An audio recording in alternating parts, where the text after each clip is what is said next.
Summit League portion of their 2019 schedule. They took on the Leathernecks from Western Illinois here at home, and they recorded a straight set victory, 25-15, 25-14, and 25-21, led by junior Katie Crow, the current offensive player in the week in the Summit League. Had a double-double, 11 kills, 10 digs, also had a couple of service aces. Tonight, the road much tougher. The Mastodon still at home, but they welcome to town the preseason favorite to win the Summit League this year, the Denver Pioneers. Denver went unbeaten in conference play last year, 15-0, and overall they had a 27-3 record. They made it to the NCAA tournament as they've won five regular season tournaments in a row. 14th meeting all time between these two schools. Denver leads the series 11 wins to 2, and Purdue-Fort Wayne will try to change that here tonight. It is Denver against Purdue-Fort Wayne Summit League Women's Volleyball, and it's coming up next right here on YouTube.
$85.19.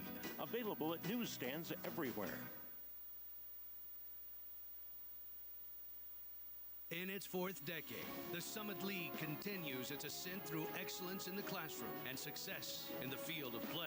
In cities big and small, at public and private universities, more than 120,000 students across 9 institutions reach for the summit. From academic All-Americans to NCAA champions and nationally ranked teams, Summit League student athletes achieve the pinnacle of success. The Summit League, where tomorrow's leaders reach the summit today.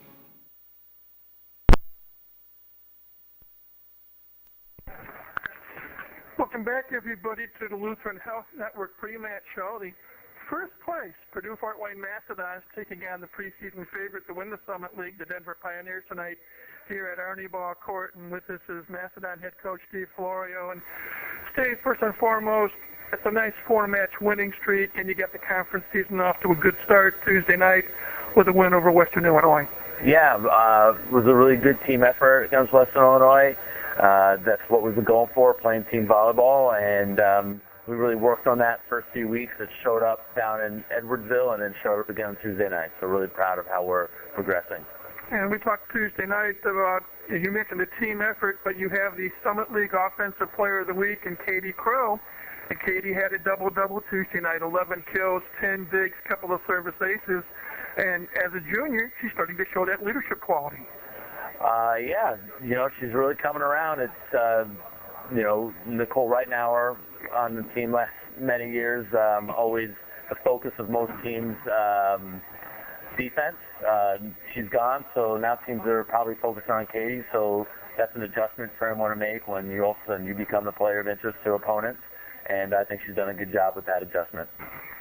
For 72 hours, you've laid claim to first place in the Summit League, but we both know the road gets tougher starting tonight with Denver coming to town. Thoughts on Denver? Yeah, obviously I don't have to say much about Denver. 5 years in a row. I'm losing count how many times they've won the league. Well coached, always putting a really good team on the floor, always playing really disciplined volleyball. So no matter what year it is or when you're playing them or where you're playing them, you have to be able to bring your A game and be able to play disciplined volleyball just like they do. You look at the WL record, it's 2-11, but one of those 2 wins over Denver came right here a couple of years ago, a straight set win. Do you and the staff, when you start putting together the match plan, do you draw back on that at all? The fact that, yes, this team can beat Denver, even though it's a David and Goliath setup, because you've done it before here? Yeah, I don't know. We don't really talk about that. I don't know that many of the girls were on the team when we did that. I think we just look at what we have and look at our confidence level and say, hey, we're playing really good volleyball. We have a lot of good pieces, and we just go in playing the best we can, and we feel like we have an opportunity to win tonight, and that's how we've been approaching this match. I still feel royally embarrassed when we chatted on post-match Tuesday night, and I brought up the fact that, hey, you've got 2 different setters playing, not realizing in my thick skull you're playing a different setup this year. You won 6-2 instead of 5-1. The team feels comfortable with that right now, don't they? Yeah, well, and we did end the year, like last half of the season, playing a 6-2. Tori Mills and Madison Jakeway splitting the setting. We just have a lot of good arms, and it's a great way to get all those arms on the floor. Maddie Worcester and Liz First are both phenomenal right sides, and it'd be a shame to have one of them on the bench when they're both deservedly starting, So the 6-2 makes a lot of sense. If you don't have the right sides or the amount of arms you need, it's not a good option. But for us, we're loaded with firepower, so let's get as much of it as we can on the floor. When we look at Denver, I was looking at their roster, and the first person that came to mind, Lydia Bartolo, Yep. Lydia, and she's been good for a long time. I think maybe as she goes, so go the Pioneers.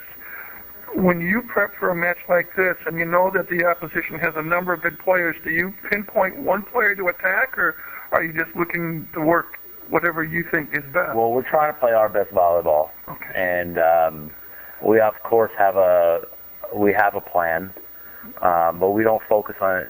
Denver's not a one-player team. They've never been. They have great players, but they're a system, and they play a really good system.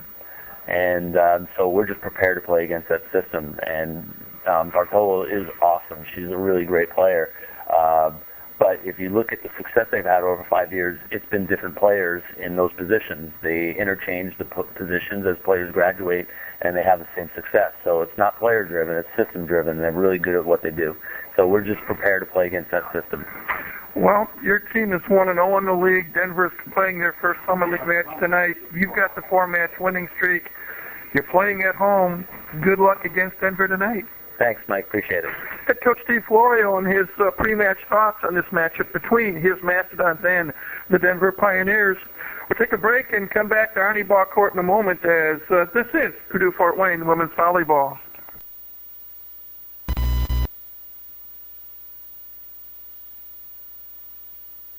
Life is busy. Most days you wake up, make the coffee, get the kids dressed, and get them out the door. With everything else there is to do in a day, finding a doctor can take a lot of time. You have to ask your friends for recommendations, search online, sort through results, and make a dozen phone calls. Lutheran Health Network now makes it possible to find a doctor with just one phone call. All you need is a single phone number, 844-LHN-DOCS. That's right, with one phone call, you can schedule an appointment with one of more than 50 primary care providers in the Lutheran Health Network. And with 20 locations throughout Allen County, there's a Lutheran Health physician close to you. Call 844-LHN-DOCS to find a new doctor or make an appointment. Finding a doctor with just one phone call? That's life. Powered by Lutheran. Lutheran Health Network includes physician-owned hospitals. Well, welcome back, everybody, to Arnie Ball Court. Still got about 3.5 minutes before we have the playing of the national anthem and the introduction of the starting lineups and getting this match underway. And again, happy to be joined by men's head volleyball coach Ryan Perrott. And Rock, Tuesday night was nice, a straight set win over Western Illinois, but Western Illinois has nowhere near the talent that Denver has. Denver is one of the most prolific teams in the Summit League. They're so well balanced offensively. They're disciplined defensively. They'll throw out different blocking schemes. They serve the ball very, very aggressively. Totally different teams when you talk about Western Illinois and Denver. And for Purdue Fort Wayne, the question is going to be tonight is how they have improved in regards to their serve and pass game, and can that hold up against Denver? And number two is secondary scoring, because Denver is going to really work their serve with Katie Crow, I believe, a lot of this match. Who else can provide offensive stability for the Mastodons? Yeah, you're right.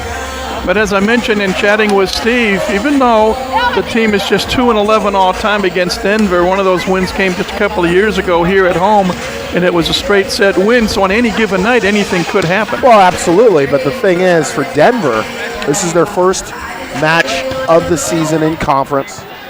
They have been here for a day. They have prepared very, very well.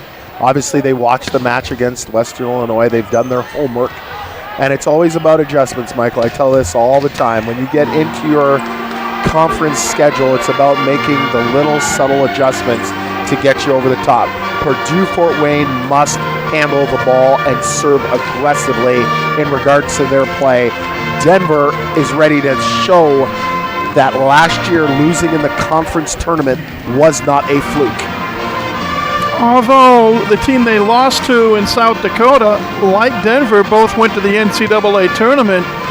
And South Dakota starts conference play tonight, and the Coyotes are 11-1 overall for this season. So it could be a pretty good battle between those two teams for the top spot. And don't get me wrong, that is a very nice consolation. But Denver has one standard and one standard only: win the regular season Summit League championship, and then win the postseason conference championship. That is true. And again, Denver went 27-3 last year. And ironically, they lost to a team they beat in the regular season, the Utes from the University of Utah in NCAA play. So we'll see what happens here tonight. And Denver got in primarily based because their non-conference schedule was so good. They beat Utah a year ago, and Utah was ranked. That helped them propel themselves into the national tournament as the second team out of the Summit League. Well, that'll do it for the Lutheran Health Network pre-match show. Remember, Lutheran Health Network, a proud sponsor of the Mastodon pre-match show. ReadyMed, a member of Lutheran Health Network, has convenient hours in 5 locations in Fort Wayne and New Haven. Whether it's a sprain, a rash, or the flu that has you down, ReadyMed is there when you need them. This is Life, powered by Lutheran, LutheranHealth.net. When we return, starting lineups in the opening serve is from Arnie Ball Court. This is Purdue Fort Wayne women's volleyball.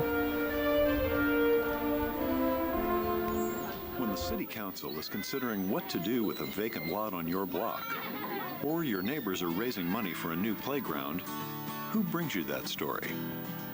We do.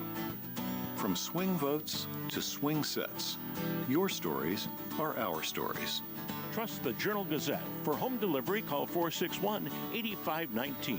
Available at newsstands everywhere.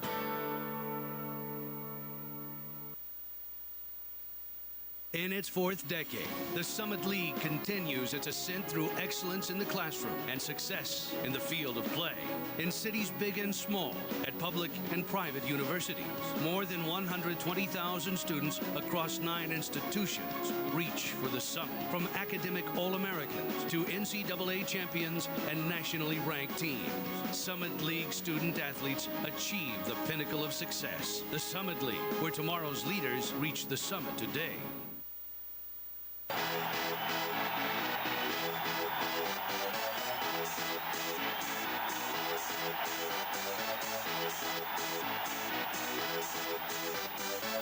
Y'all ready for this? Welcome back, everybody, to Arnie Ball Court here inside the Hilliard Gate Sports Center in the campus of Purdue-Fort Wayne University. Time now to bring you tonight's starting lineups. They are brought to you by Evans Toyota. Start your life in a Toyota Camry today. For the visiting Pioneers from Denver University, on the outside, Lydia Bartolo, a 5'10 junior from Colorado Springs, Colorado. The setter is Ellie Anderson, a 5'8 junior from Cedar Rapids, Iowa. On the outside, Kalia Folbert, a 6-foot freshman from Parker, Colorado. The libero is Macy Carabine, a 5'11 junior from Bargersville, Indiana, Central Grove High School down in Indianapolis. In the middle, Tina Bowe, a 6-foot junior from Plymouth, Minnesota. On the outside, Amanda Green, a 6'1 senior from Skokie, Illinois. And also in the middle, Brianna Green, a 6'1 freshman from Cedar Hill, Texas. The head coach at Denver in his 4th year at the helm is Tom Hogan. His record is 81-22. Caitlin Opitz-Batten is the associate head coach. Jessica Aschenbrenner is an assistant coach. And Taylor Lloyd, the director of volleyball operations. Now the starters for the home team on the scoreboard tonight, the Purdue-Fort Wayne Mastodons. As the crowd watches the video montage on the big scoreboard here inside Arnie Ball Court. The libero is Rachel Crucis, a 5'2 freshman from Brunswick, Ohio. The setter is Maddie Gates, a 5'9 sophomore from Grand Rapids, Michigan. Liz First, an opposite 6-foot senior from Arlington Heights, Illinois.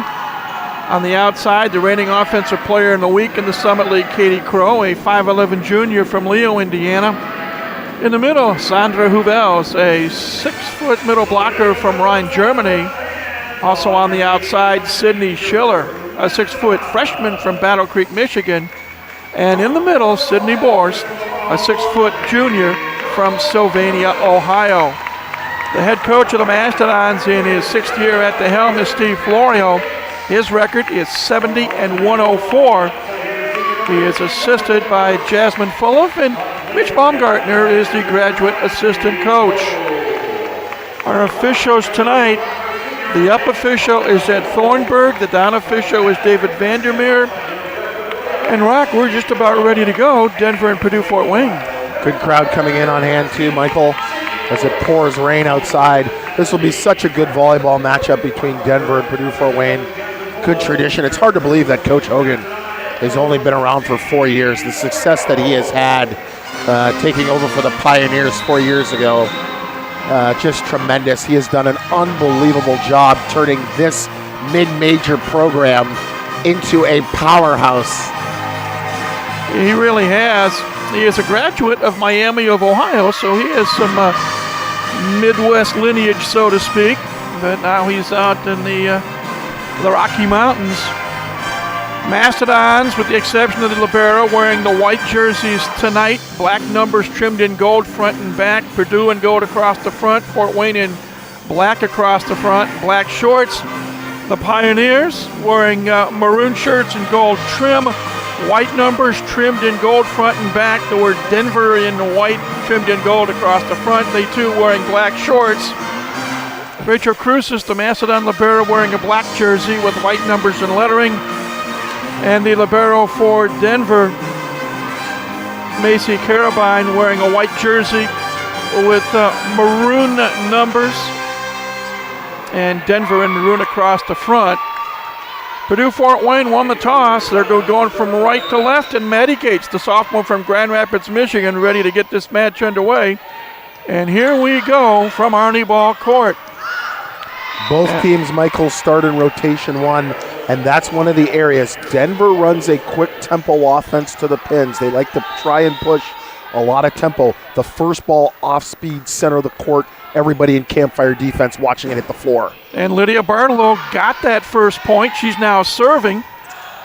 Liz's first swing from the left side is long, and it's a quick 2-0 Denver lead. And just like that, as I told you earlier, the first serve going right to Katie Crow.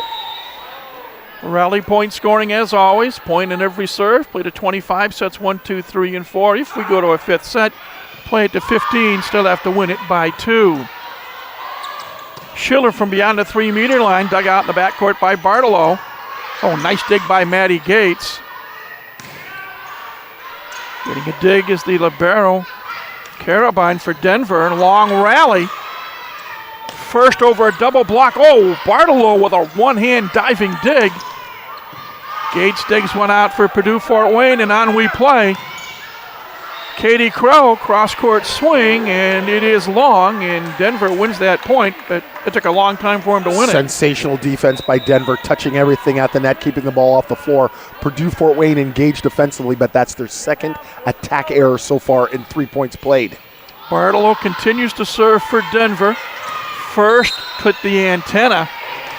The physicality of the Pioneers at the net. 3 attacking errors out of 4 points played for Purdue Fort Wayne. 4-0 Denver here in the early going. Lydia Bartolo with the running jump serve. Hovels with a left-hand swing, and that is dug out by Anderson. And finally, Purdue Fort Wayne gets on the board thanks to an attack error. Purdue Fort Wayne cannot win this volleyball match if they expect Denver to make errors. They are going to have to capitalize on their point-scoring chances. Katie Crow, who had 2 service aces Tuesday night, picks one up here in her first serve. She has scored very, very well with her jump float serve this year, eliminating the topspin from a year ago. She now has 19 service aces on the season. At the net on the Denver side. Oh, Crow with a nice dig in the back right corner. Here's Schiller over a double block. Is it touched? She tried to wipe it off the block, but it goes out of bounds. Another attacking error for Purdue Fort Wayne. That ball set way inside. Had no chance did Schiller to get her feet to the ball and make a good quality swing. 5-2 Denver. Tina Bowe with her first serve of the night. Liz first from the right side, almost a push swing. Well, it was an off-speed tip shot, but it was sharp along the net. The offside blocker for Denver, Amanda Green, had gone underneath the block. Smart shot to go along the net where no defender was standing. The freshman Rachel Cruz's first serve tonight, a little bit long. That's a service error. Our score is Denver 6, Purdue Fort Wayne 3 here in the opening set. Pretty amazing, Michael. And the double sub here, 6-2, modified 6-2 for Denver. Out of the 6 points for Denver, 5 have come from errors from the Mastodons. Andrea Eddy, a 6-foot senior setter from Evergreen, Colorado, in for a serve. Cruz will try to set up Schiller on the left side. Off the touch. The freshman from Battle Creek, Michigan picks up the kill. And now the double sub for Purdue Fort Wayne. As making her first appearance tonight, Maddie Nell, a 5'9" freshman from Haskins, Ohio. So all that typically means is now each rotation for both sides will be rows 1, 2, and 3. The setter will always come out of the back row, 3 attackers along the front court at every moment. Flat serve for Nell. Little tip shot. There is Schiller over a double block, and her tip shot is successful. Denver's wasn't. Purdue Fort Wayne's was. Serving and passing an out-of-scoring system. That's what Purdue Fort Wayne needs to do. As poorly as they've played in terms of errors, they're only down 1 point here on the 12th point. 6-5 Denver. And a block by Maddie Worcester, the sophomore from South Adams High School, ties this set at 6 apiece.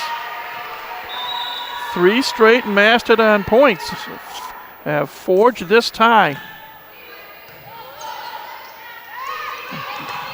Wow, power from the right side in Amanda Green, the 6'1 senior from Skokie, Illinois. Fluid, athletic, talented. That is Miss Green on the right side. That's the side that I believe Denver will look to attack. Their right side, Purdue Fort Wayne's left side. Green got the kill. Now she's got the serve at Crucis. Maddie now setting up Worcester on the left side. If she's on her game tonight, I think the Dons have a chance. Well, she needs to definitely play well when she is in the game. There's no doubt about it. But again, it's about secondary scoring. It's about balance for Purdue Fort Wayne. You know that's going to be the case for the Pioneers. The Mastodons must answer.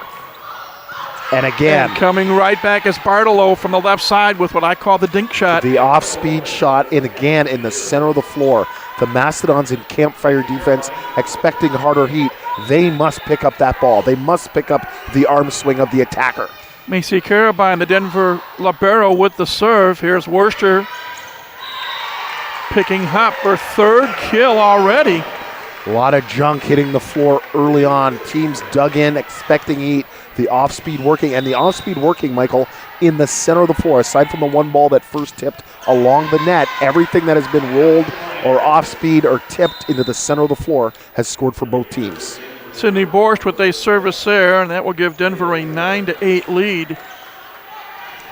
And back middle to serve is Ellie Anderson, and a 5'8 junior from Cedar Rapids, Iowa. Now setting up Crow off the hands of a diving Amanda Green, and back and forth we go. We're tied at 9. Well, Purdue Fort Wayne now has settled down here to get themselves into the game. A good offensive flow. Now starting to attack the ball with a little bit more confidence on the pins. Maddie Gage starts the second rotation of serves for Purdue Fort Wayne. Oh, nice block by Borscht. Crucis with the dig. Crow over a double block off the touch, and the Mastodons are on top 10-9. That is an unbelievable play by Crucis. The ball coming over on one after the stuff block. Able to keep the rally alive does Rachel, and then the termination on the left side. First Purdue Fort Wayne lead of this match. Anderson to the right for Bartolo, and a double hit called on Ellie Anderson, and all of a sudden it's a 2-point Mastodon lead. That's a good call. A lot of rotation on the ball, left to right transfer. Ball must come in and out cleanly. Maddie Gates, a short toss, a little punch serve. Amanda Green receives. Anderson trying to set up Fulbear. Amanda Green beyond the 3-meter line, dug out by Liz First. Crow off the touch, off the shoulder. And timeout. That was off the shoulder of Anderson. Timeout called by Denver. I think the Pioneers are a little bit stunned. They trail this set 12-9 after initially winning the first 4 points of the set. Based on Purdue Fort Wayne errors, Michael, and that's the key. Purdue Fort Wayne has settled themselves down. They're not making as many errors as they did in the early going. Right now, Denver hitting .067 offensively, only 3 kills in 15 attempts, while Purdue Fort Wayne hitting .222, 8 kills on 18 attempts. After having those 4 attacking errors on the first 5 points, they have now dialed themselves in offensively. In fact, Purdue Fort Wayne leads in kills 8-3, leads in assists 8-3. They have 1 service ace, and again, that's credited to Katie Crow. Purdue Fort Wayne leads in digs 9-6, and in total blocks 1-0. So right now, the home team with the advantage, up 12-9. And we'll see how Denver responds after calling the first of their 2 allotted timeouts in this set. Well, so far the service pressure as well for Purdue Fort Wayne has been good. Denver not handling the ball cleanly offensively in their serve-receive game. A lot of two-point passes, a lot of balls going pin to pin. Both teams haven't run middle yet tonight. Anderson to the right for Bartolo, off of Cruces and into the crowd. When in doubt, go to your leader. And for Denver, Lydia Bartolo, averaging just under 3 kills a set, 123 kills coming into this match tonight. She will now serve. Denver down 12-10. Gates for Crow in the middle. A little touch shot by Katie going to the left. Well, she ran inside, and when you run inside as a defender, you must guard the line, and that's a great spot by her. However, Denver is missing their serving target. They are not serving Katie Crow where they had success early. They're serving Crucius, and that is going to be a problem for them. Crucius, a dig off an Amanda Green swing. Anderson comes up for a dig. On the right side over a double team is Faubert. Schiller off the touch. All left side action for the Mastodons. Their transition game now is just humming. And they're on top 14-10 in this opening set. Crow again with the serve. Going at Amanda Green. A nice block at the net by Huvels. Johnny on the spot. Here's Schiller over a double block. Amanda Green with the dig. Bartolo, long. 15-10, Purdue-Fort Wayne. Even when Purdue-Fort Wayne decides to tip or off-speed the ball, because the offside blocker, especially when they set the left side, the offside blocker's got to come underneath and play that first ball.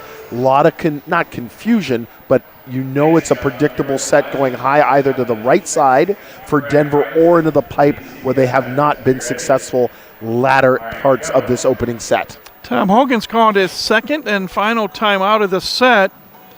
Called the first one when Denver was trailing 12-9. Now they trail 15-10.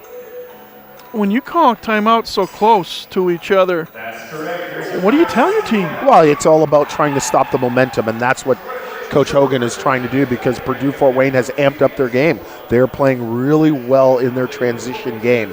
And right now, Denver is having a very difficult time, number one, defending Purdue-Fort Wayne's left side, and number two, in transition. Well, back onto the floor. Huvels, Liz First, Maddie Gates, Rachel Cruces, Katie Crow, Sydney Schiller. And we'll see who the Pioneers bring back out onto the court. As they will bring out Tina Bowe, their libero, Macy Carabine, Lydia Bartolo, Amanda Green. Who am I missing? We will find out shortly. Whoa, Crow serve, tipped the net. Katie with a dig off a swing by Faubert. Schiller dug out by Carabine. Amanda Green off the touch. Maddie Gates with the dig. Cruces right side for first. And Amanda Green says enough of this. That's a really good swing block by Amanda Green. Up and inside, getting her hands over the net, lined up face perfectly against Liz First. Big point for Denver coming out of their timeout. They're down 15-11. Schiller, tip shot, wow. Brianna Green at 6'1" with some long arms. She got hung up on the net. No relation between the two Greens, but she got hung up on the net there. But Denver did the right thing. It's the first time in a long time they served somebody other than Crucius. From the right side, it's Kalea Faubert with the kill. That's a great angle shot. Denver down 4 here. The question is, can they keep the ball off the libero? They've had much more success serving either Schiller or Crow. Andrea Ellie with a line drive serve. Gates for Borscht off the touch. Yeah, Denver is going to struggle defensively if they continue to serve the woman in black, Rachel Cruces, who has really played well, especially as a freshman. Another freshman, Maddie Nell, off the bench to serve. She's played well, Michael, because she is always engaged in the point. And another Mastodon point. A solid serve by Nell, and Denver couldn't receive it cleanly or get it over the net. I said serving and passing would have to hold up for Purdue Fort Wayne, and it has picked up here this opening set. The float serve and the jump float serve working against the Denver serve receivers. But coming back on the left side, I believe that was Bartolo. Losing in the conference finals, the aura of the Pioneers has dissipated. I know this is only their first conference match of the year, Michael, but they're coming in at 8-4. Mm-hmm. That's kind of average, to be quite honest with you, as Worcester puts one away down the line. That's kind of average. Teams are not going to fear Denver, and it's a tough league this year, Michael. Yeah. We've already talked about South Dakota State. Yep. We haven't even talked about North Dakota State. Omaha, who I think will be a really good young team. The parity of this conference is going to be tough. After losing in the conference finals, I think now a lot of teams believe they have the capability of beating Denver. Sydney Schiller with a service serve for the Mastodons. It makes it 19-14. Borscht coming back. Sydney Borscht makes it 20-14 Purdue Fort Wayne, and she will serve from the left corner. The Dons' 321 attack percentage opening set. A deep serve, received by the libero Carabine. That's trouble. Over the net, and yet the Dons get a break. Cuvels outdueled a pair of Pioneers. Serve receive is invisible right now for the Pioneers, and credit that to the good serving of Purdue Fort Wayne. Deep jump float serves or deep float serves to their passers. Oh, nice block by Cuvels. And that will result in a Purdue Fort Wayne point. They're up 22-14. That's the first two sets that Denver has run to the middle, stopped both times. Sandra Cuvels in the middle. The senior from Rhine, Germany. Sydney Borscht again with the serve. Shortens it up a little bit. Bartolo, dug out by Schiller. Crow, a dink shot over a double team. And discombobulation has now entered the side of the Pioneers. With that quick tempo out to the pins, the athleticism, I think, is neutralized. I think that ball needs to be set higher if you're Denver to give yourself an athletic opportunity. Wow. Coming up with the kill, Lauren Poulter, a 5'11 freshman from Aurora, Colorado. It's one thing to run a fast tempo to try and beat the block. That's what teams now are trying to do in both the men's and women's game. However, the ball's got to be set high enough so your athleticism could take place. Overpass on the receive, and Lydia Bartolo knew what to do with it. Denver with 2 points in a row. Again, success not serving Rachel Crucis, that time on Schiller. Again, Schiller. Yep. Crucis plays the row of center for Crow, and it's blocked. Combination of Faubert and Bowe, and Steve Florio wants to talk things over because what was a 23-14 lead is now 23-17. Denver with momentum. It is not rocket science, Michael. Denver has had success serving either Schiller or Crow. That's where they need to try and keep the ball on in serve receive.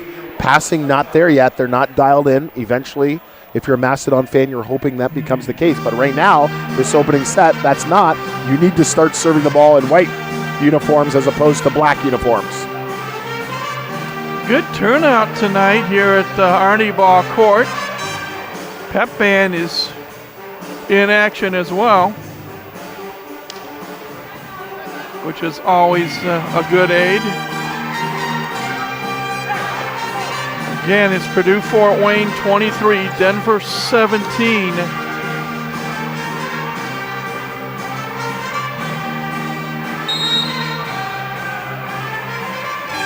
Pioneers come back onto the court.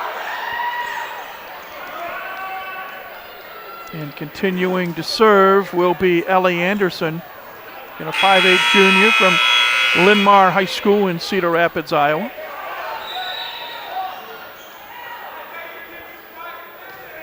Line drive serve right at Katie Crow. Worcester off of Green. Maddie Worcester offensively a tremendous opening set. And it's set point, 7 set points for Purdue Fort Wayne. Maddie Gates to serve.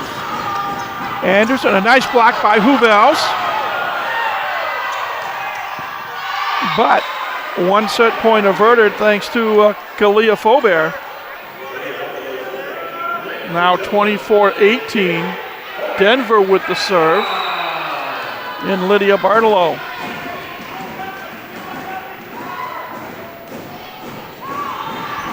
Gates setting up Liz first.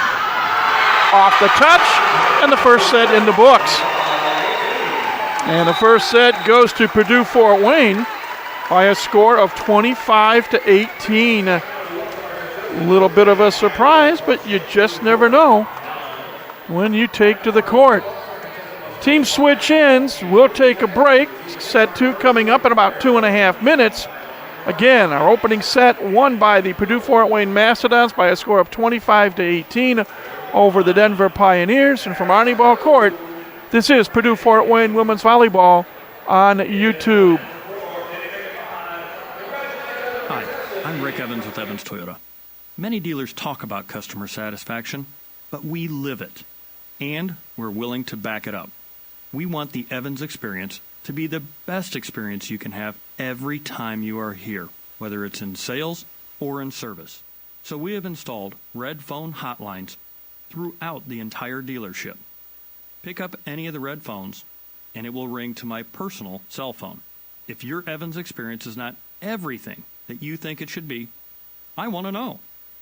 I believe in your complete satisfaction so much that I give you immediate access to me no matter where I am. So stop in, check out our huge sale, and if you are not completely satisfied, call me and let me see if I can help. It's Evans Toyota, corner of Coliseum and Lima Road, or evanstoyota.com. And be sure to like us on Facebook for special discounts and giveaways. In its 4th decade, the Summit League continues its ascent through excellence in the classroom and success in the field of play. In cities big and small, at public and private universities, more than 120,000 students across 9 institutions reach for the summit. From academic All-Americans to NCAA champions and nationally ranked teams, Summit League student athletes achieve the pinnacle of success. The Summit League, where tomorrow's leaders reach the summit today.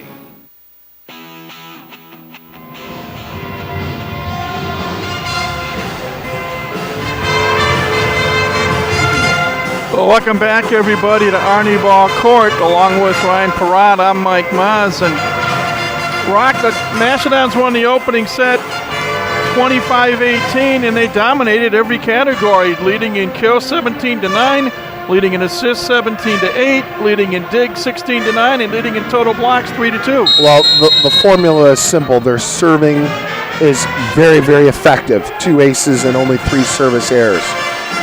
The defense and transition is the key, Michael. 16 digs to 9 in favor of the Mastodons. 17 kills off of 32 swings for the Dons at 344. Only 9 kills out of 33 for Denver for 121. Serving, passing, which is held up for Purdue Fort Wayne, and it's about the transition part of the game. That's why they won the opening set. Players back on the court. They have switched ends. Purdue Fort Wayne will be going from left to right in set number 2. By the way, 5 kills for Katie Crow, 4 for Sydney Schiller, 4 for Maddie Worster, 2 apiece Sydney Borst and Liz First. Denver led by Lydia Bartolo with 4, Kalia Faubert and Lauren Poulter each with 2. Denver will serve first, and it'll be Ellie Anderson. Both teams keep the same matchup starting in rotation 1. Crucis receives the serve. Gates had to run a long way to set up Katie Crow. Dug out by Green in the backcourt. Nice block at the net by Sandra Huvels. Jasso at the net, and it goes the way of the Mastodons. Liz First winning the joust up high. 1-0 Purdue Fort Wayne. Katie Crow to serve. By the way, Purdue had 2 service aces, one by Crow, one by Maddie Nell, and 3 service errors. Denver had no aces or no service errors. Liz first going deep. Dug out by Amanda Green. Oh, nice dig by Crow in the backcourt. Sydney Schiller dug out by the libero, Carabine. Ball kept alive. Crucis for Schiller. Long, just long. And Denver's on the board. We're tied at 1. Lydia Bartolo will serve. 5'10" junior from Colorado Springs. And she serves it into the net. That's the first service error tonight by Denver. 2-1 Purdue Fort Wayne, and number 1 Rachel Crucis, the freshman libero, to serve. Amanda Green receives, gets it back on the left side. Crucis with a huge dig. Crow off the touch, off of Anderson. 3-1 Purdue Fort Wayne. Transition defense, the dig, and then the detonation out of the pipe on the release set by Crow. Sensational transitional work by Purdue Fort Wayne. Anderson, left side, nice block by Borst off a swing by Faubert. Amanda Green clipped the fingertips of Maddie Gates. See, that's where you can allow Green's athleticism to work because the ball is set higher. I just think the faster tempo is limiting the athletic ability of the pin attackers for Denver. Tina Bowe with the serve, right at Katie Crow. That's a bad set. Yep. And Amanda Green touched it last. She'll get credit for the kill for Denver, and we're tied at 3. People have long argued about the Texas Longhorns and the athletic ability of their players and how slow they run their offense because they set the ball so high it gives the defense a time to set up. Well, they've tried to speed up their offense a little bit, but it has limited the athletic ability of players who can jump and touch over 10 feet in the women's game. The same thing here for Denver. You want to try and set that ball a little bit higher, even if you're going to run tempo, which is fine. Get the ball up so these ladies can swing at a higher attack point. Speaking of getting up, Brianna Green got up there for the block, and Denver has taken a 4-3 lead in this second set. Mastodons won the opening set 25-18. Bowe serving at Schiller. Sydney gets it back from Crucis and puts it home.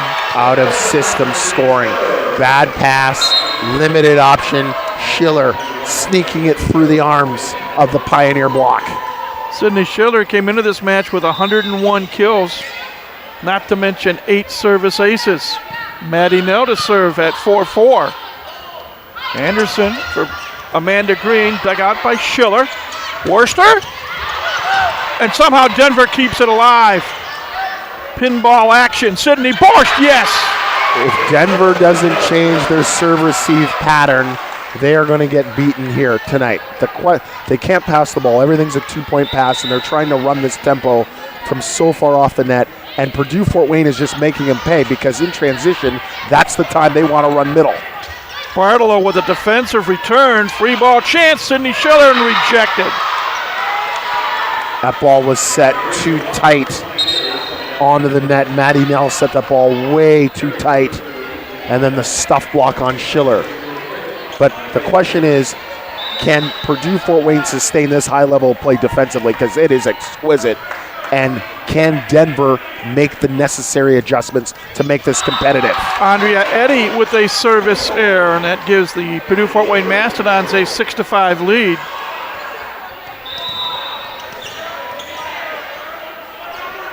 Sydney Schiller from the left side. Brianna Green blocked by Sydney Borst, front middle of the net. The ball was set very, very low to Brianna Green, but Sydney Borst right there to house her. 7-5 Mastodons. Schiller goes a little deeper. Nice block by Worster to the right side. It is Amanda Green. That'll get the kill. This is by far the best that I have seen Purdue Fort Wayne play all year long.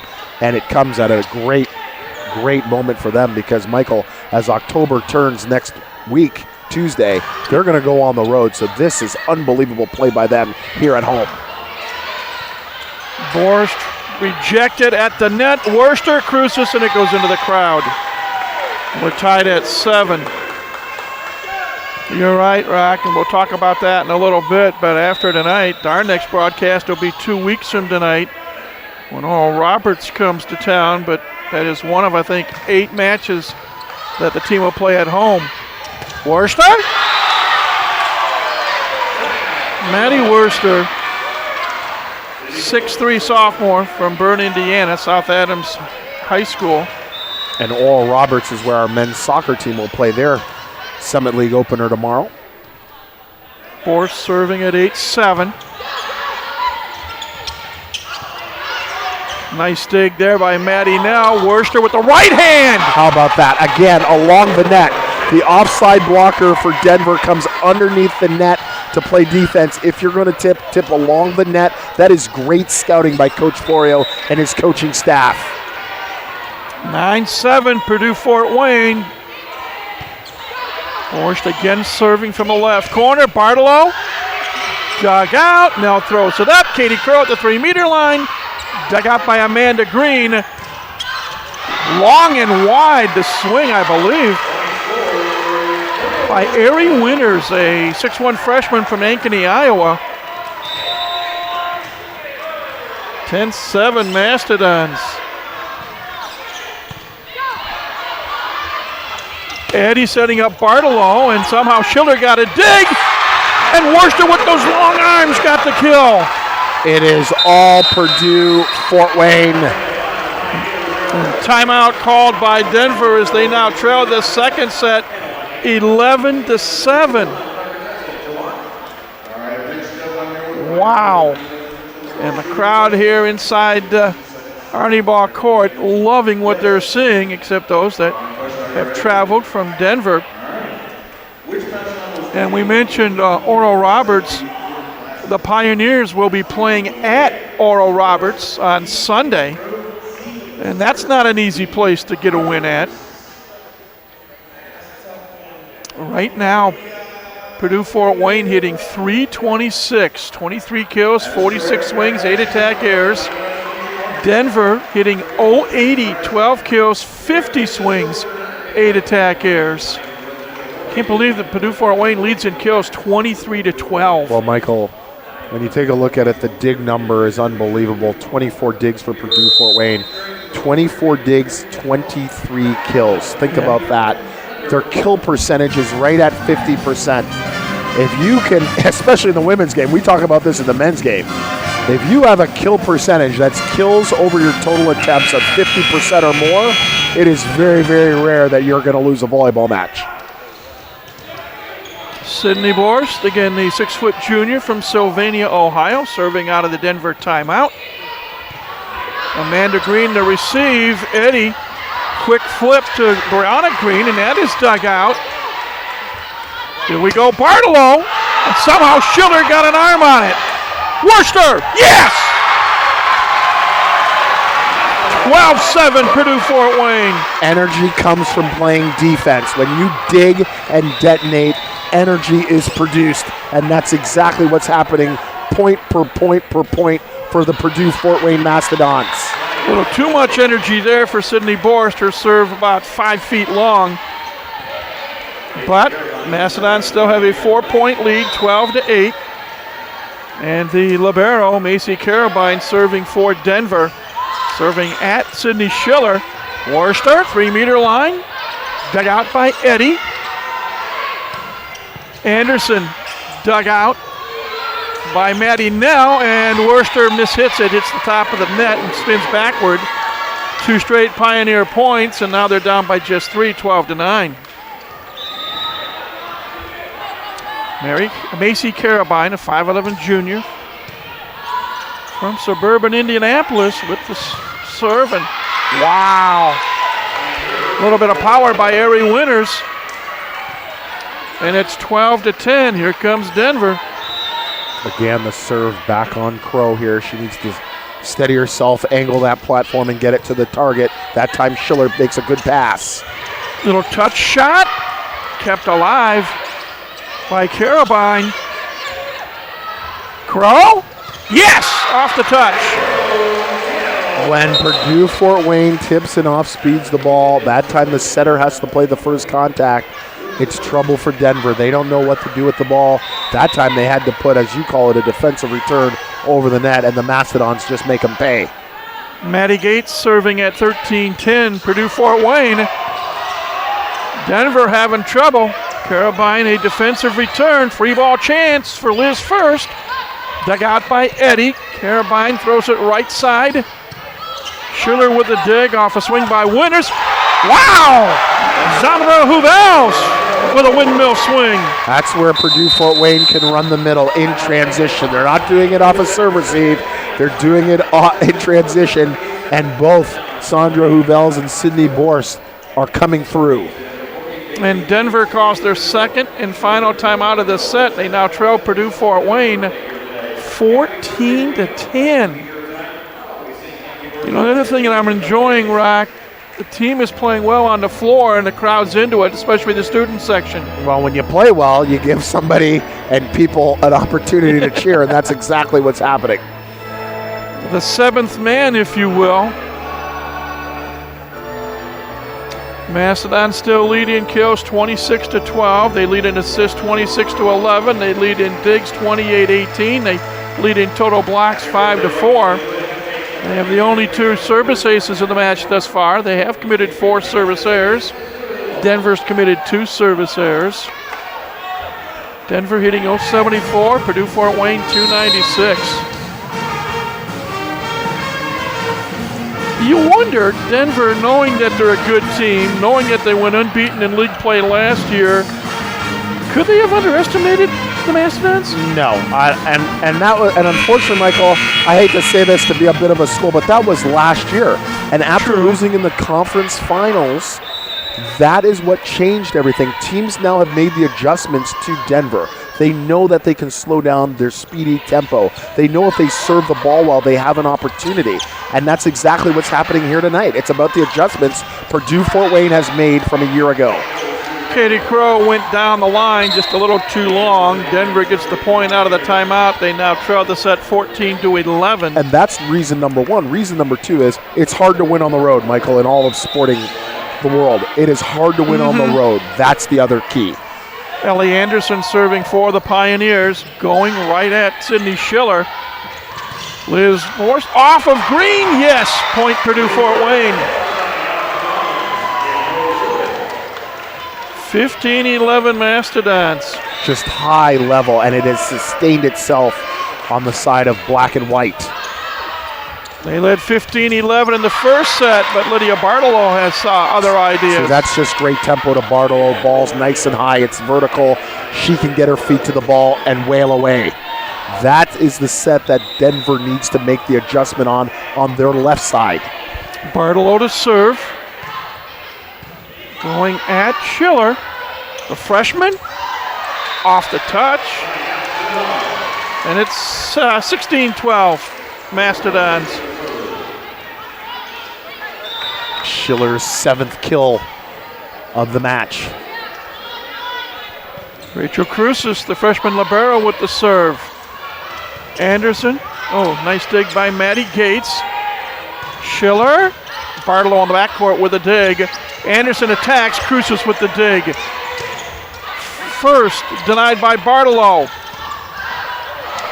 And off the touch, Denver will come up with the point, and I believe it was Tina Bowe that will get credit for the kill. She will serve with her team trailing 16-13. It is going to be hard to convince me as the Summit League conference season goes through, Michael, how Rachel Crucius will not be the libero of the year. Wide left on the Denver swing by Faubert. And as a freshman, her play is absolutely exquisite. She reads the game so well. She puts herself in a position to play defense. She's almost in a position before the hitter even knows where she's hitting the ball.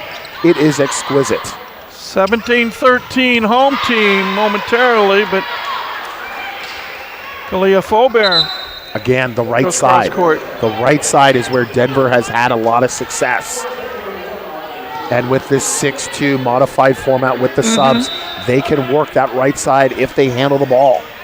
Lauren Poulter to serve. Denver going right to left in this second set. Ooh, good serve. Service ace. That ball dipped down and Cruces couldn't get to it. Poulter annihilating that jump float serve. And Steve Florio saw that and he calls a timeout. Now, what adjustment might he make after seeing that serve? Just wants to break the adjustment, wants to make sure that the passers understand seam responsibility. That is key here because this is a crucial second set for Purdue Fort Wayne. If they could go up 2-0, much better mindset, especially because of the way that they have played going into the intermission as opposed to 1-1. So Coach Florio just talking over seam responsibility. They continue to do exactly what they're doing in serve receive, just talking about making the adjustment off of the Poulter serve. And you talk about the difference between being up 2-0 or tied at a set apiece. If they go in 1-1, Denver will have the momentum because they lost that opening set. And when you play so well, Michael, and you lose, it's so deflating. So you want to make sure that does not happen if you're the Mastodons going into the intermission. And again, that'll be a 5-minute intermission. Once the second set has been completed.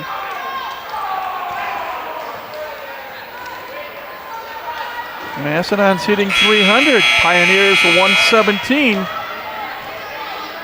Out of the timeout. Lauren Poulter, the 5'11 freshman from Aurora, Colorado, with the serve. Maddie Nell, oh my. Nice block at the net by Brianna Green.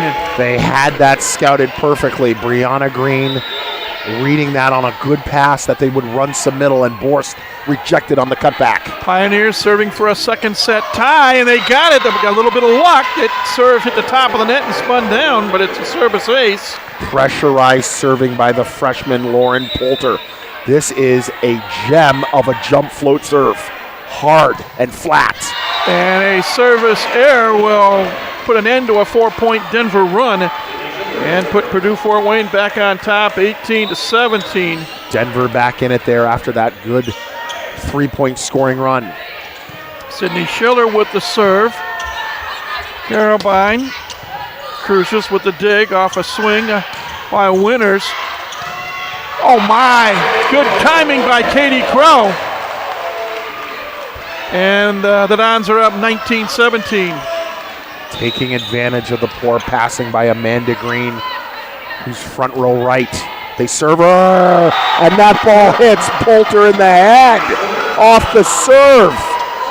Going into the books as a service ace. And just like that, Purdue Fort Wayne has scored 3 in a row, and they're up 20-17. Schiller goes a bit deeper this time. Poulter setting up Brianna Green. 20-18, Mastodons on top here in the second set. Trying to take a 2-0 lead. See what happens here. Maddie Nell for Katie Crow. That serve is a lollipop, not as flat and with heat like Poulter and Crow. 21-18, I'm sorry, 21-18, Sydney Borst serving for Purdue Fort Wayne. Bartolo, boy, she's good. It's a perfect pass. The good set out to the pin by Poulter. It's one-on-one, and Lydia Bartolo able to put the ball away cross court. Macy Carabine Libero with the serve. Maddie Nell goes right side for Worcester. And Maddie Worcester. If you're Denver, you cannot trade side outs. You must make a defensive stand here. The Dons 3 points away from taking a 2-0 lead. Maddie Gage, the sophomore setter from Grand Rapids, serving back middle baseline. And he receives off the touch. Cruces with a one-hand dig. Defensive return. Oh my, the Dons gonna break. On a miss hit, on the receive. Volleyball 101. Put the free ball either deep into zone 1 or short along the net where players feel uncomfortable handling the ball. That ball goes right into the center of the floor. 23-19 Purdue Fort Wayne. Bartolo, tough angle. Right side long, I thought, or is it in by Winters? And it will be Ari Winters with the point. Makes it 23-20. Purdue Fort Wayne on top. And I believe Ellie Anderson serving for Denver. Huge point coming up here. Maddie Gates for Houvels, and that's dug out by Anderson. Bartolo, 3-meter line. Cruces with the dig. Gate throws it up. Crow. Yes. Point Purdue Fort Wayne. Again, the tip shot along the net has worked 3 times for Purdue Fort Wayne. 4 set points. Katie Crow to serve. Anderson, wide right, the swing by Tina Bowe, and would you believe that the Purdue Fort Wayne Mastodons have won the first 2 sets in this match tonight, 25-18 in the first, 25-20 in the second, and now we'll see what adjustments Denver makes as we get ready for set number 3. 5-minute break between sets 2 and 3. Rock will catch his breath and maybe engage in conversation with somebody. We'll come back and rehash what's happened thus far. But again, Purdue Fort Wayne leading 2-0 over Denver on this Friday night in the Summit City. Let's take a timeout. It's from Arnie Ball Court.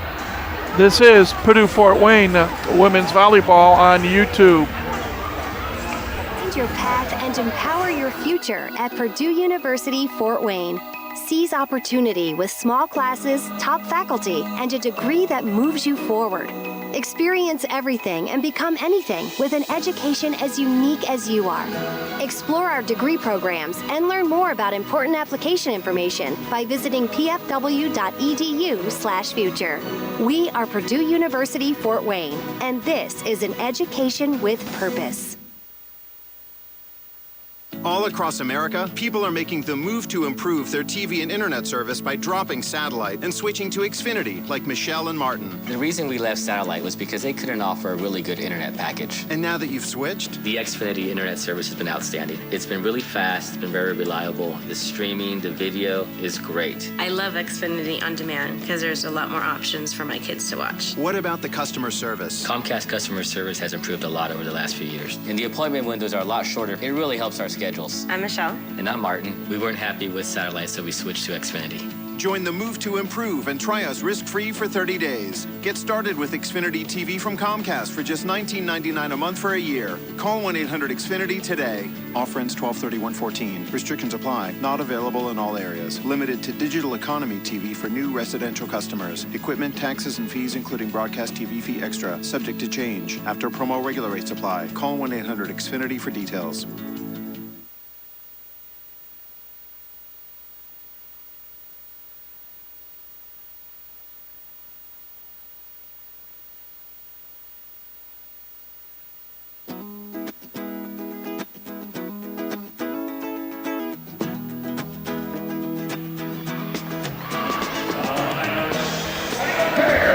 Welcome back, everybody, to Arnie Ball Court, along with men's head volleyball coach Ryan Parrott. I'm Mike Maz, and the Purdue Fort Wayne Mastodons 2/3 of the way on a potential huge upset as they lead the preseason favorite to win the Summit League, Denver, 2-0, winning set 1 25-18, set 2 25-20.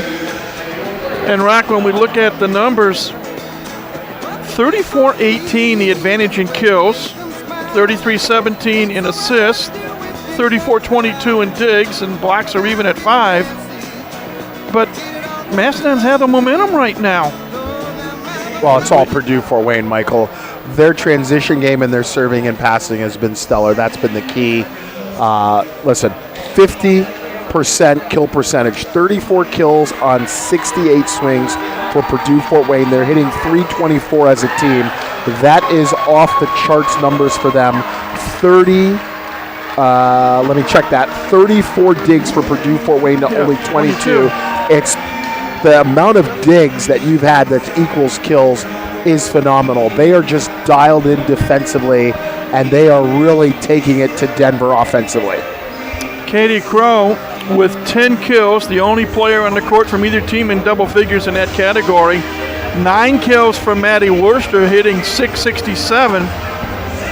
6 kills for Sydney Schiller. 4 kills for Liz First. 3 kills for Sydney Borst. And 1 apiece, Sandra Huvels and Rachel Cruces. Maddie Gates with 14 assists. 13 for Maddie Nell off the bench. 3 service aces, 4 service errors. And Sydney Schiller and Richard Cruces with 9 digs each. And for Denver, Lydia Bartolo with 6 kills. Faubert and Amanda Green each with 3. Lauren Poulter has 2 service aces for Denver. Mastodon's around the court, and now Denver just comes back from the corner where they were trying to come up with some strategy. And Coach Florio he and I were just having a conversation, and he knows it, and this is exactly what he's talking to his team about. I do the exact same thing. When you have a team down 2-0, you know you're going to get the very best effort to put away a team, and Denver is going to get ready to come out of these blocks real quick. Maddie Gates will serve first for Purdue Fort Wayne, going right to left in this third set. Again, no changes. Both teams stay in rotation 1. I figured at least Denver would want to try and change the matchups, but they don't. Ellie Anderson, the right side for Bartolo. Huvels and Katie Crow combined for the block. I'm not second-guessing Coach Hogan, but you've got to at least change something. You've lost the first 2 sets. At least change the rotation and start and give Purdue Fort Wayne a different look. Gates a punch serve. At Carabine, the libero. Crow with the dig. Right side feed for Liz First, and that is dug out. Cruces in the right spot for a swing by Faubert. Long rally. Bartolo over a double team block.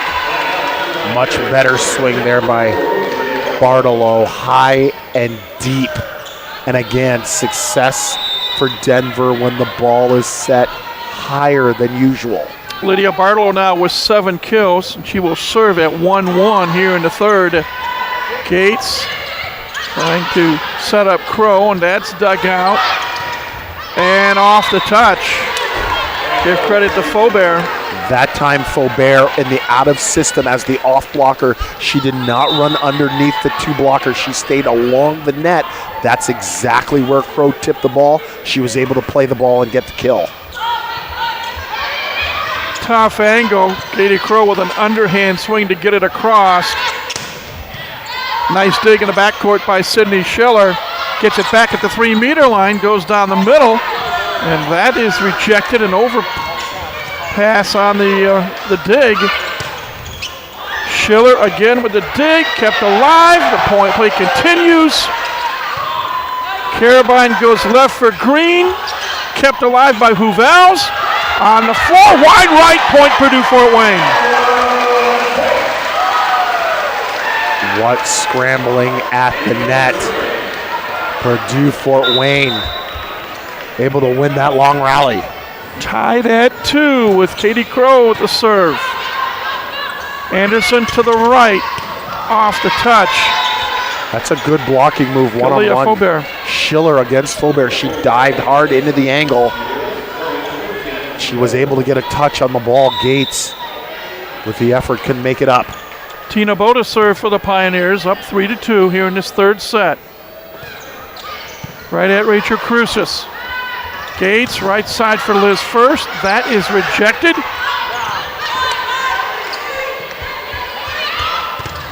Block at the net.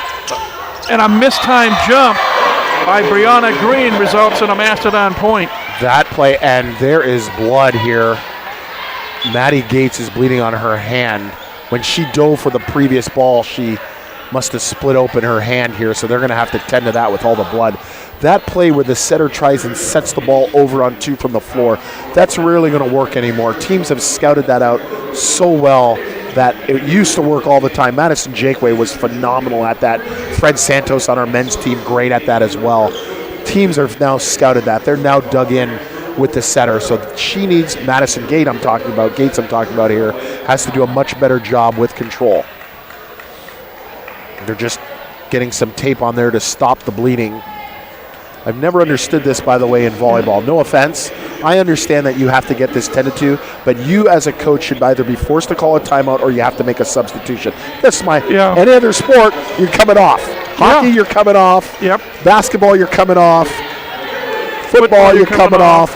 I just figure, why not in volleyball? And now, of course, we're going to have to tend to all the blood that's on the floor.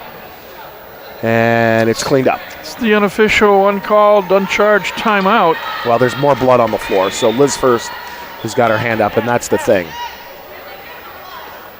Who does this favor at this point? Does it favor Denver? Does it favor Purdue-Fort Wayne?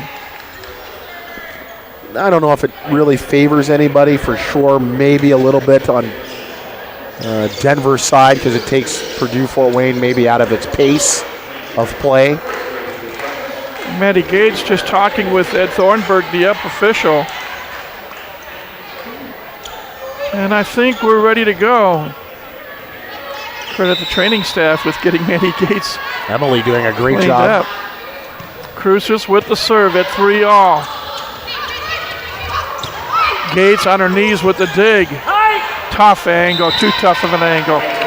Point Denver. That's a tough set, especially when you're going such long distance. Cruces is all the way over on the left sideline. To try and set that ball all the way to the right sideline, that takes a lot of accuracy. She should have just set that ball straight up and down for Schiller here on the left. Lauren Poulter serving for the Pioneers at Sydney Schiller.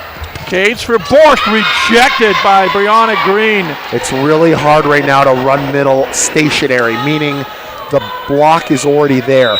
Purdue-Fort Wayne has had so much success running the middle in transition when everything is a scramble for the Pioneer block. Denver up 5-3. Carabine with the dig. Anderson dug out by Gates. Cruces plays the role of setter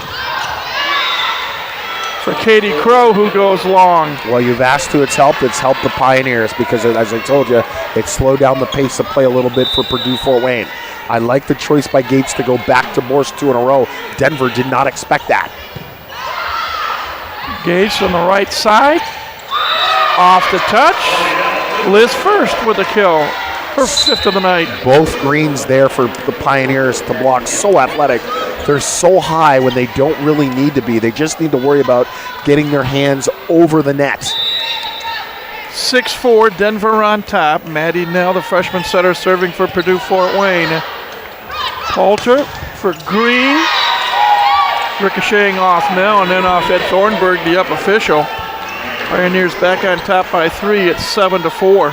Shades of the opening set here. Purdue-Fort Wayne behind. Now they're going to have to dig in here to get some momentum back. Amanda Green with the serve. Worcester! And it hits the tape. Pioneers up 8-4. Worcester 9-2 and 13 for 538. Only her second attack error. Maddie Nell left side. Worcester hits it again. She tries to go down the line as opposed to trying to take that ball cross court.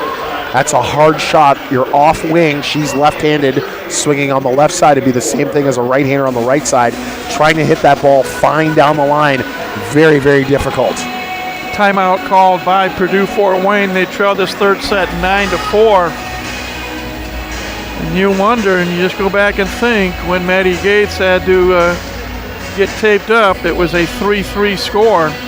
Denver's gone on a 6-1 run since then. But Purdue-Fort Wayne still leads this match 2-0. In conference match number 2 and overall match number 16, a win tonight not only makes them 2-0 in the league, but they're getting back to the 500 mark at 8-8. It'll be a huge, huge match to go up 2-0 in conference play before they become road warriors in the month of October. Next weekend they'll be in North Dakota, playing both North Dakota State and North Dakota. And I've been in Fargo. That facility is tremendous for volleyball. The Benson Bunker Fieldhouse.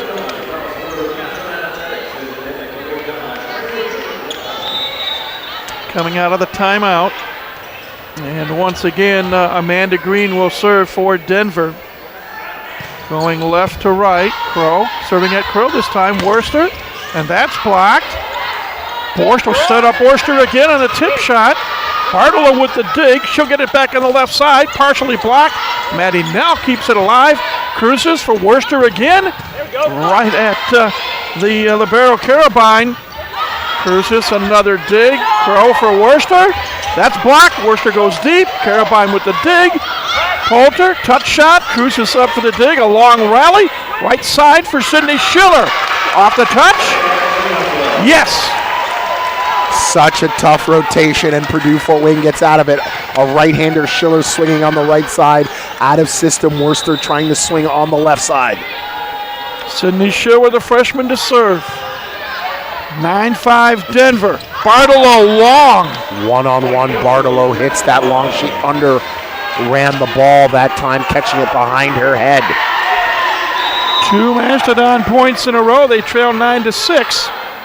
Again, Sydney Schiller with the serve. Right at Carabine, the libero. And off the touch. If I am Denver, winners. I just run spread offense. I run the middle and the inside shooter, the 3-ball, and I set every living ball high over my head to the right side. That is where they have had the success. Carabine with the serve. Maddie Nell for Sydney Borst. That is perfect. When you pass the ball dead center of the floor, the blockers for Denver must split. It's one-on-one. Borst with great court vision, able to go wrist away. Sydney now serving it. Team trailing, well, it was 10-7, but she commits a service error. So it's Denver 11, Purdue Fort Wayne 7 here in the third set. Ellie Anderson to serve for the Pioneers.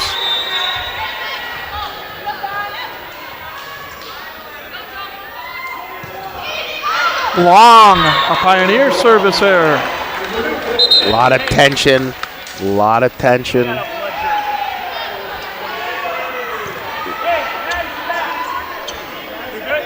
Oh, Maddie Gates has had to put a new jersey on. Yeah, it's a blood jersey because she had blood on the previous jersey, so the number is changed to 24. Yeah. All teams now carry blood jerseys just because of that. You never know when it might happen. So now the number changed to 24 when she's usually number 6. I guess you put 2 and 4 together, you get 6. That's one version of it. Anderson to the right for Bartolo. Block attempt by Huvels and Crow, wide left. Aaron Johnson is absolutely dying over here about that. Hi, Aaron. Oh, my gosh. You'll have to explain to our audience. Well, she's number 6. Now she's wearing 2 and 4, Michael. That makes 6. That's true. Bartolo with the serve. Gates setting up first over a double block. Carabine digs it out. Cruces on her knees with the dig. Right side, Katie Crow. What a swing by Crow. Hello. And it's 12-9 and the junior from Leo, Indiana to serve. Coming off the Summit League Player of the Week honors, Offensive Player of the Week, Katie Crow. Shows why on that last kill. Anderson for Green off of Crow. Denver much more fluid here in their third set. Amanda Green with the kill. Pioneers back up by 4. They have made some adjustments. The offside blocker no longer running underneath the block. They stay out wide now for the tip along the net. The sets to the left side a little bit higher to give Green a little bit more time to swing at the ball. Tina Bow with the serve. Huvels dug out by Bow. Green a touch shot.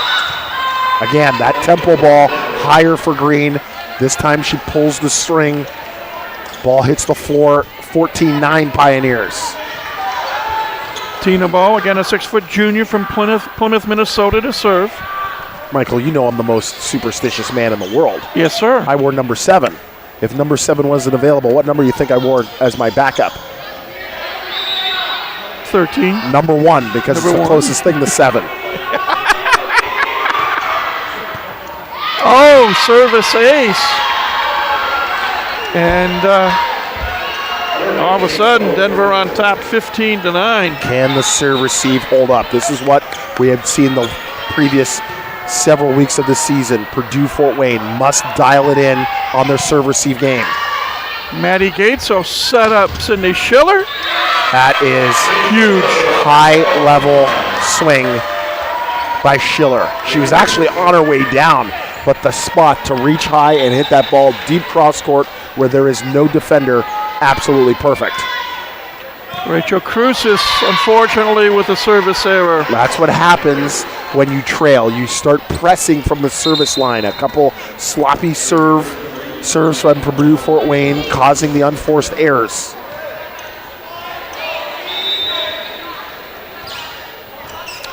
Lauren Poulter to serve for Denver. Serving at Schiller. Gates had to run a long way. Schiller inside the 3-meter line. Yes! Oh, what a swing between the block. Winters in green. Beautiful swing there by Schiller. Maddie now in to serve. Mastodon's trail 16-11 here in the third set. That serve is over. Poulter setting up Ari Winters. Combination play, quick tempo over the quick attack. They overload the left side. Boris jumping on the quick attack. You have to as a middle blocker. One-on-one on the pin, easy kill there. Amanda Green with the deep serve. Now setting up Schiller again. Winters comes up for the dig. On the run, Amanda Green. Crucis with the dig in the backcourt. Crow! Amanda Green digs it out. Bartolo, oh, what a shot, what a dig by Worcester. Crow at the 3-meter line mishits it. Not a good setting choice there by Nell. She needs to go over her head to Schiller. She tried to run Crow out of the pipe, and Crow, instead of taking a swing, wanted to go off speed. Credit Denver, Michael. They are picking up the tips now. All off-speed ball or tip balls they are getting to because they have made that one adjustment alone, along with service pressure. Right. I must add that. They have put in the service pressure, keeping the ball off of Rachel Crucis. Well, we'll see if this break can stop the Pioneer momentum. Purdue-Fort Wayne's offense has come down a little bit now, 41-17 and 98 for a 245 attack percentage. The errors starting to mount a little bit on their side. Denver only 12 attack errors on 94 swings. They have 27 kills. They're hitting 160 as a team. But the dig number for Denver getting up there. They're at 37 digs now, 47 for Purdue-Fort Wayne. But Purdue-Fort Wayne not capitalizing in transition. Serve, pass, transition, that's the key for Purdue-Fort Wayne.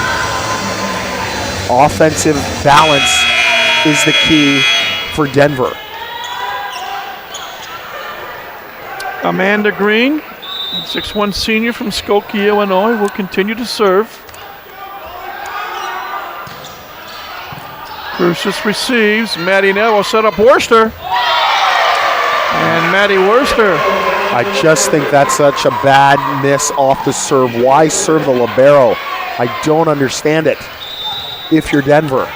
Worcester now in double figures with 10 kills. Sydney Schiller. Deep serve. Bartolo. And what a great play by Worcester. How about that? She goes up to block the ball, which does not count or constitute a touch. She then is able to play the next ball. She ricochets it automatically into the net so a teammate can play the second ball. What a play by Worcester. Bartolo comes right back. Yeah, that had me confused because I thought for a brief moment it was 4 hits, but it wasn't.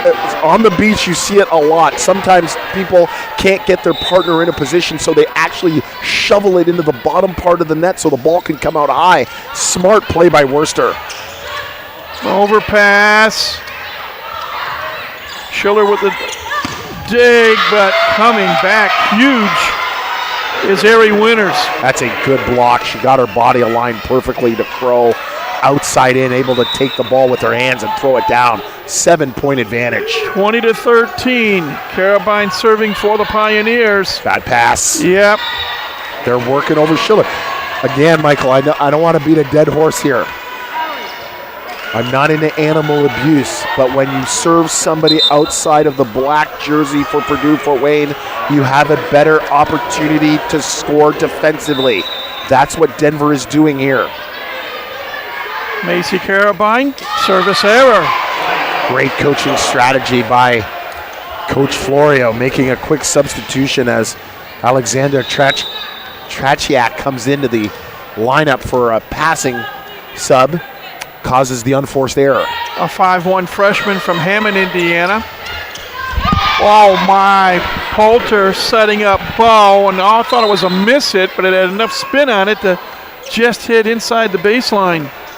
Trachiak into the lineup. 22-14 Denver. Ellie Anderson to serve. Another service error. Well, they can play with some house money a little bit if you're Denver. You have a 7-point cushion, but you want to end this set as quickly as possible. You do not want to allow the Mastodons any momentum, if at all, going into the fourth set if there is one. Maddie Gates to serve. Bartolo receives. Crucis with the dig. Gates for Liz first. Bartolo digs it out. Anderson back to the left. Crucis somehow got a dig. And Bartolo showed her athleticism. See, Denver has made the adjustment on the tip, but now Purdue Fort Wayne must make the adjustment on the tip. They need to start tipping the block literally over top the block into the center of the floor and not along the net wide. That's exactly where the Pioneers have made their change. Overpass on the receive. And Tina Bowe puts it down, and now Denver with a bushel of set points, up 24-15.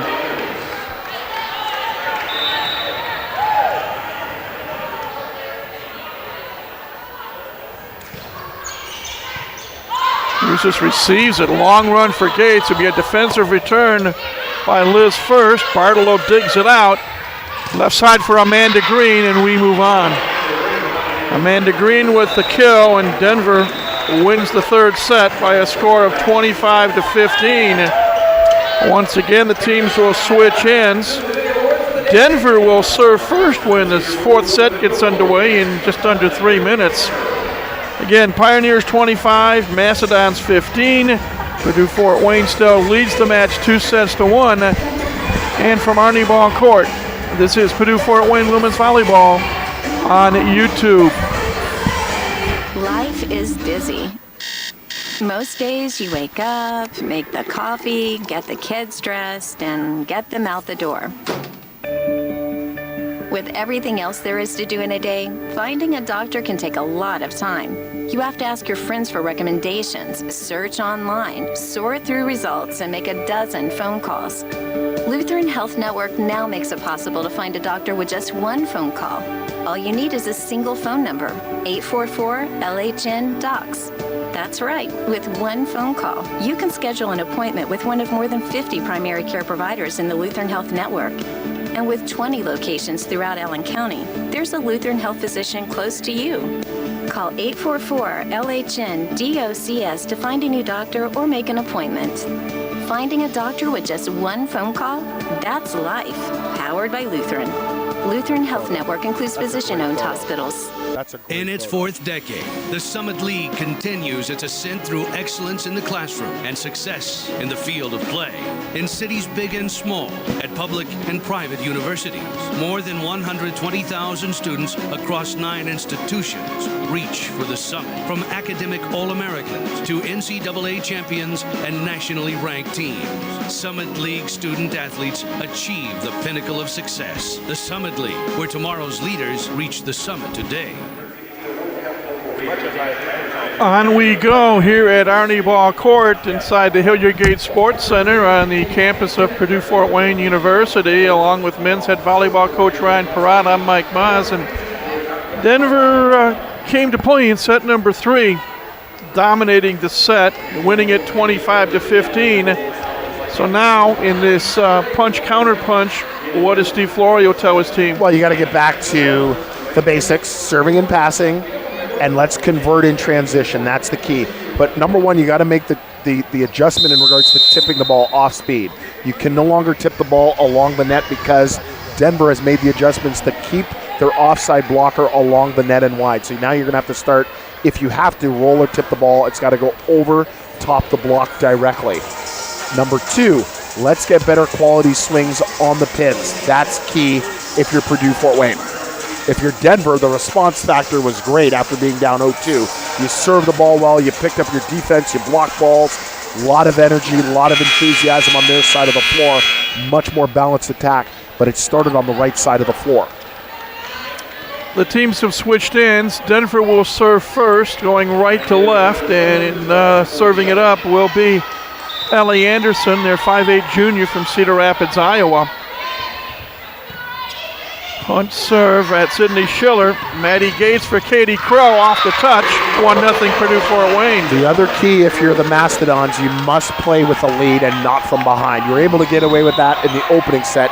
Denver hadn't yet to play a conference match. You had. You must play with a lead and let Denver be the chasers. Katie Crow with the solid serve. Non-returnable.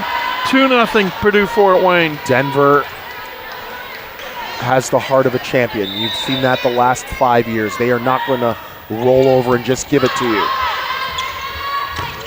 A nice block by Liz First. Makes it 3-0. Like Rudy Tomjanovich once said, you have the heart of a champion. That's exactly what Denver has, and they will make sure that Purdue Fort Wayne earns it here in the fourth. Tomjanovich, a former Michigan Wolverine and Houston Rocket.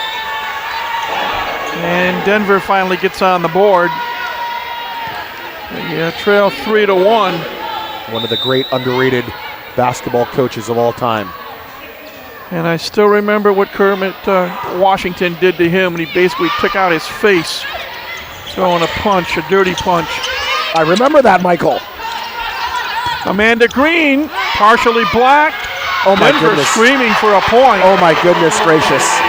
That is a net violation that goes uncalled and undetected by our officials.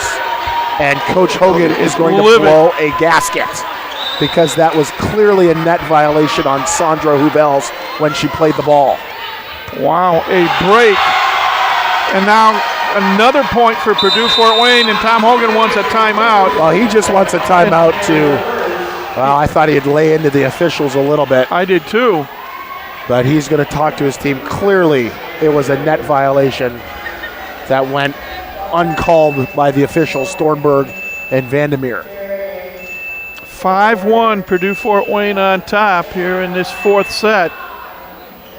And you know that Purdue Fort Wayne wants to win this set in 4, and they do not want to see it go to a winner-take-all fifth. 100%. They do not want a fifth set from a psychological standpoint, if anything else. And they've had a good response factor here this fourth set, coming out winning 5 of the first 6 points. There are 3 other matches in the Summit League tonight. North Dakota is at Omaha, North Dakota State at South Dakota State, and Oral Roberts visiting South Dakota. All those matches have just gotten started a few minutes ago. And if we can work it out and have time in our post-match show, we'll try to get you some updates on the Excursions Trailways Out-of-Town scoreboard. But here is the place to be, Arnie Ball Court. Mastodons 5, Pioneers 1, set number 4. Purdue Fort Wayne leads the match 2-1. I'm looking at Tom Hogan. You can fry a couple of eggs in the back of his neck. This is the serve. Anderson setting up Kalia Faubert. Great high, deep swing by Faubert off the Mastodon block, deep into the corners. If you're a young volleyball player, that's where you want to hit the ball, deep into the corners, not pulling the ball down to the center of the floor. Tina Bowe with the serve for Denver. Gates for Sydney Borst. And they're going to call a net violation, I believe, on Ellie Anderson. Net violation. It's a great cutback shot by Borst. When the ball is off center as a middle blocker, you must try and use the majority of the court, and she did just that. Maddie Nell with a line drive serve. Bartolo receives. Cruz is there with a huge dig. Borst, a dink shot, yes! There it is. Between Amanda Green and Ellie Anderson. And credit Rachel Cruzes for keeping that point alive. First of all, I told you this before. If you're Ellie Anderson, set the ball. That play is not going to work as much as it did. Cruzes makes an unbelievable play. But what does Borst do with the tip? She puts it right over top the block. Brianna Green comes back and wins a point for Denver. Finally, some middle action here by both teams. Passing has been very, very solid here to run some middle. 7-3 Dons. And off the bench, Lauren Poulter, their 5'11 freshman from Aurora, Colorado, with a deep serve and a too deep serve. That is a service error. That's why teams need to learn to play with the lead.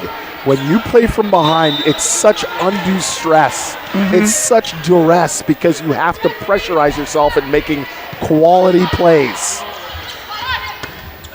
There with Sydney Borst. Yeah, okay. So it's now 9-3, and momentum swings back over to Purdue Fort Wayne. The freshman Sydney Schiller to serve.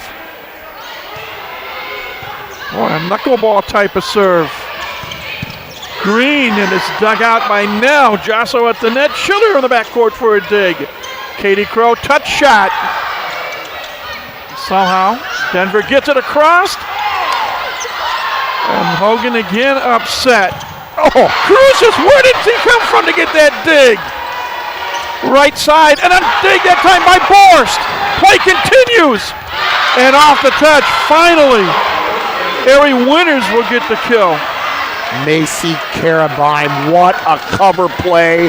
The libero for Denver, but what a dig. Green teeing off and Cruzes down the line. Tell me she's not freshman of the year already, please. 9-4 Purdue Fort Wayne. Katie Crow off the touch. That's world-class swing, high and hard off the hands. Now you have both teams with emotion, both teams with passion going at it, point per play. Sydney Borst serving for the Mastodons. Clears the net. An easy play for Katie Crow on the overpass. Amanda Green having difficulty in the right side of the floor passing. Timeout called by Denver. That time in rotation too. She's had issues, and it's great serving by Purdue Fort Wayne to serve her when she's on the right side of the floor. Well, this has been an interesting match to say the least. I really, outside of the team perhaps, I'm not sure anybody gave Purdue Fort Wayne a chance tonight just because of the fact that Denver has been so good for the last 5 or 6 years. Michael, you always have a chance. That's why you play the games. Oh, I know that. I know, obviously, Purdue Fort Wayne has beaten Denver twice, 2016, 2013, but there's just a different feel to the Summit League air this year. Yeah. It's almost like a changing of the guard, if you will. Not that Denver season's so young, so it's not like people are counting Denver out, but people have much more confidence playing Denver now this year than they did a year ago. I think there's one other piece of ammunition that Steve Florio can use to his advantage. It's the final year of competition in the Summit League for Purdue Fort Wayne. For sure. They'll join the Horizon League next year. You want to leave a mark, you want to leave a legacy. Purdue Fort Wayne joining the Horizon League next season, absolutely, and that's a great way to inspire your players. Sydney Borst serving at 11-4. Bartolo blocked. Oh, somehow they get it across. Ping pong volleyball. Katie Crow rejected. Denver gets the point. Denver now with 8 team blocks on the night.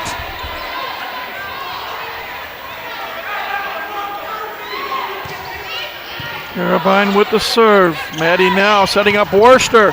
Wow, nice dig by Poulter and a miss hit by Carabine, the libero. Ball handling is killing Denver.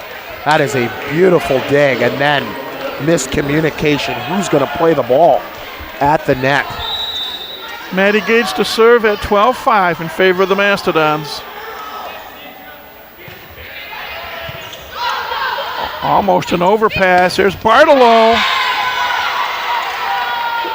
One-on-one. That's a great set by Poulter out to the pin. The ball passed dead center of the floor. Way to hold if you're the middle there. You push the ball out to the left side. Bartolo able to hit the ball cross court. She is in double figures now in kills tonight. Anderson with the serve. Gates in the middle for Crow off the touch. They run a combination play. All three blockers of Denver not fooled. They run the slide, and then Crow comes up inside to run the 2-ball.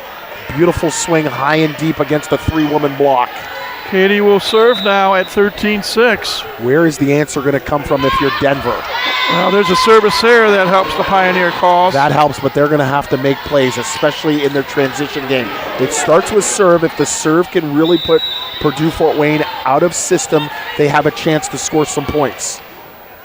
Lydia Bartolo has 13 aces coming into this match tonight. She's on the serve.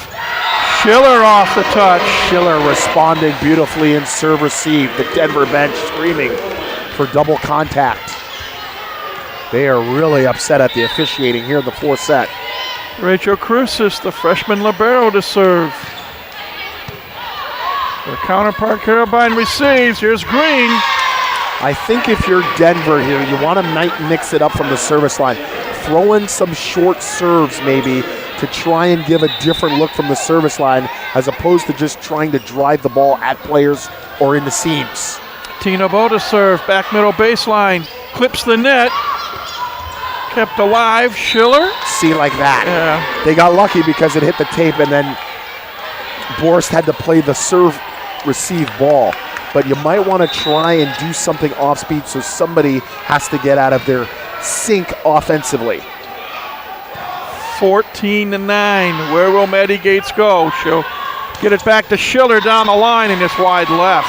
2 attack errors by Schiller. Coach Florio wants to talk things over at 14-10. Well, you're right about both teams having emotion right now. Very impressed with the way Denver has responded after trailing 0-2. They have really battled. They have steadied the ship. They've made a few subtle adjustments that have paid dividends on their side of the floor. The hardest thing in all of sport when you play best of 5 is to win the third set. When you play a series, it's so hard to do that. I talk about Rafael Nadal. He's my tennis idol. I think he's the greatest tennis player of all time. You might beat him 2 out of 3, Michael, but to beat him 3 out of 5 is such a difficult task. In regards to team sport, that's what you have to learn as what to do.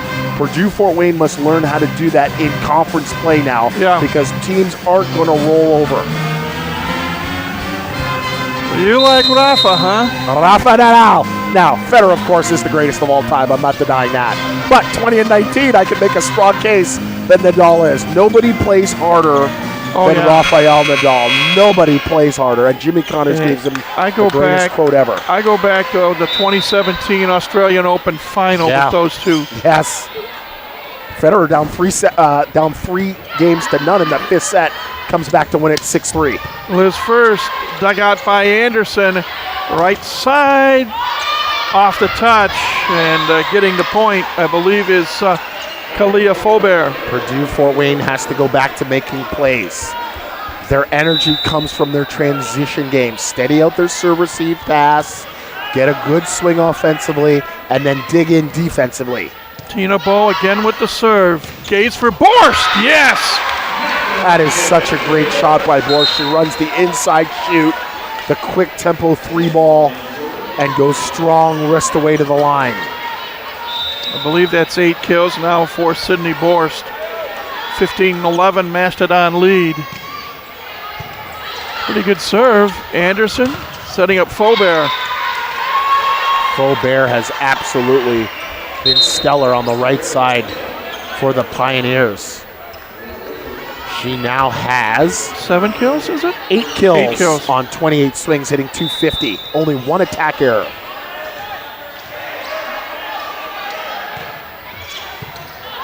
Poulter with the serve, and Sydney Borst right in the middle front of the net with the kill. Borst now with 10 kills on 16 swings. That's really good set distribution by Nell to go back to Borst. Sydney Schiller to serve. And confusion at the receive between Amanda Green and Macy Carabine. But it's the same thing. It's where Green is on the right side of the floor. Now they're finally going to make the adjustment here to push Green up so she doesn't handle the serve. Almost an overpass. It is. And I believe that's a Purdue Fort Wayne point, I do believe. Back row attacker. Poulter, who's in the backcourt, cannot play the ball above the plane of the tape and then over the net. She must be behind the 3-meter line in order to do so. Violation, 6-point Don lead. And Denver cannot call any more timeouts. Oh, tough break there for Maddie Worster. 18-13 Purdue Fort Wayne here in the fourth. Maddie Worster's got to make that play as a offside blocker. She needs to get over and make the tip play. Amanda Green with the serve at Sydney Schiller. Now setting up Crow, rejected. If you pull the ball down, that's what's going to happen. Winters and Green there for the stuff. Brianna Green makes it 18-14. This may be a critical point right here. You've got to swing high and hard if you're on the pins for the Mastodons. Now right side Worster. Look out in play. Kept alive by Bartolo. Defensive return Carabine. Free ball opportunity. Katie Crow, little dink shot. And Poulter with the dig. Ball kept alive. Crow again. Carabine digs it out. Right side, block at the net by Crow. Bartolo inside the 3-meter line, rejected by Schiller, a long rally. Katie Crow, long. Trying to hit it over a double block. They're screaming for a touch, and they're not going to get it. I think that ball changed direction. I thought there was a touch there, but the ball was called out. No instant replay here, no CRS. Play continues. 18-15. Crow, rejected, kept alive. Joshua at the net. Maddie Worster comes through. And Tom Hogan says, whoa, didn't she go over the net? The ball was on top of the plane. Worster has all the right in the world to go and get the ball. 19-15. 6 points away. The Mastodons trying to finish this up here. Borst with the serve at Bartolo. Gets it back after the receive. A block by Worster! And it's 20-15. Sets too low. It's an out-of-system ball, and you try to run tempo. That ball's too low. Hovels and Worster there easily putting the clamps on that swing. Bartolo with the receive. And coming through is Green off the touch. The question is, how are the Pioneers going to slow down Purdue Fort Wayne and their offense? That's the question here with 3 attackers. Crow, Hovels, Worster in the front line. Carabine with the serve now for Hovels. Dug out by Poulter. Bartolo. Cruces with the dig. Worster flips it over. Hovels tries. Dug out by Poulter. Bartolo over a double block. It's touched. It's kept alive by Cruces. Here is Worster. Rejected by Tina Bowe. If you're a Denver fan, your life would be a lot easier if you can handle the first ball. The dig is being shanked all over the place, so they can only swing out of system. Really good recovery, though, on the stuff block to Worster. 20-17. Good serve. Should be a point here. Carabine will go to the right. Off the touch. Cruces got an arm on it. Oh, Schiller couldn't keep it alive. And now the lead is cut to 2, and Steve Florio calls a second and final allotted timeout. 20-18, Purdue Fort Wayne. Denver's won the last 2 points. What a battle. What a battle. And kudos to Denver for the way that they have responded after coming out 0-2. Beautiful third set. And here really clawing. Couple bad calls they felt went against them here in the 4th set.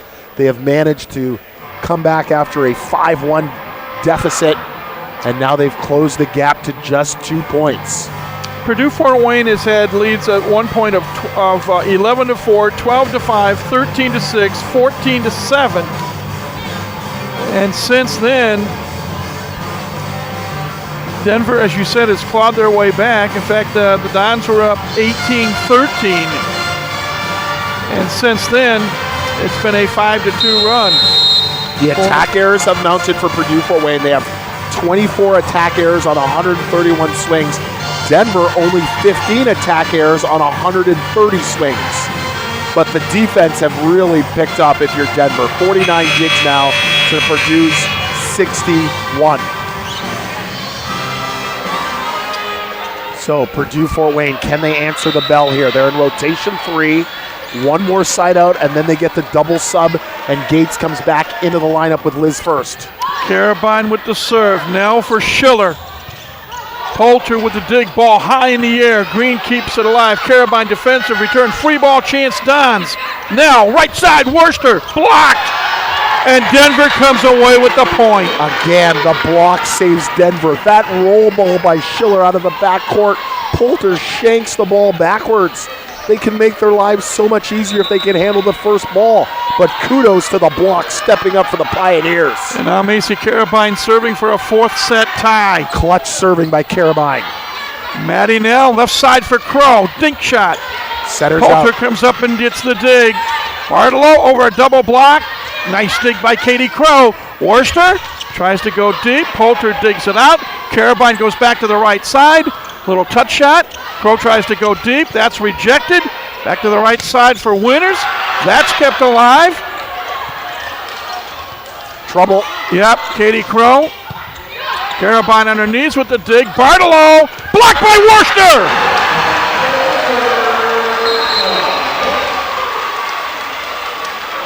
Big block by Worcester, one-on-one with Bartolo. She tries to run the ghost at the fast tempo to the left side. She's on her way down. Can't get any heat behind that ball. And now Maddie Gates in to serve at 21-19. Katie Crow, wow, what athleticism. She actually was coming down and got her right arm into motion and got to the ball. Serve receive issues for number 15, Amanda Green. They're going to get her out of the passing lineup here. Winters comes back to pass. Gates again, a deep serve. Bartolo just flips it over. Cruises for Crow. Off the touch.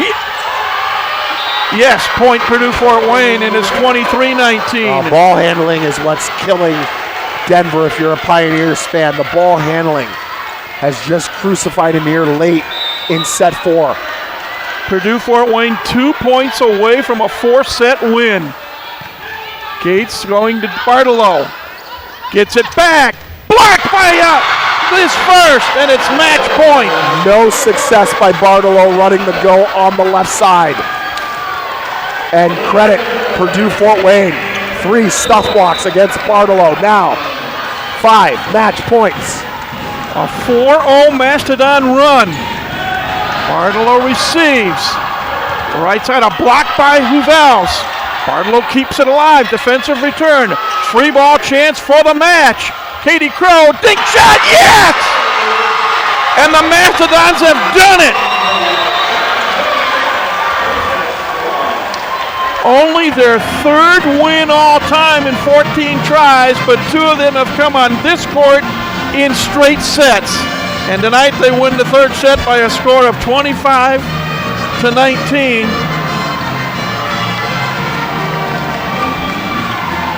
And wow.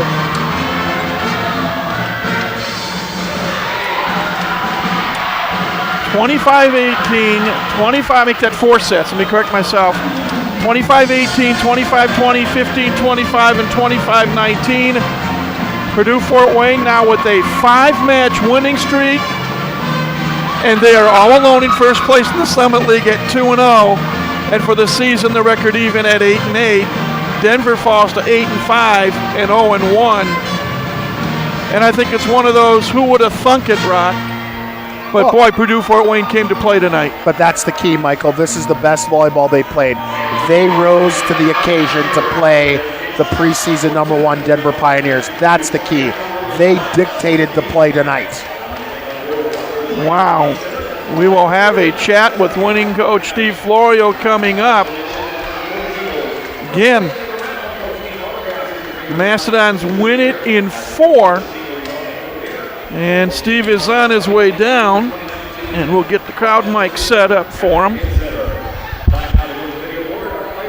And we got to get the other mic here for the Sports Information Department. Is that Lizzie Brittner I see to the right?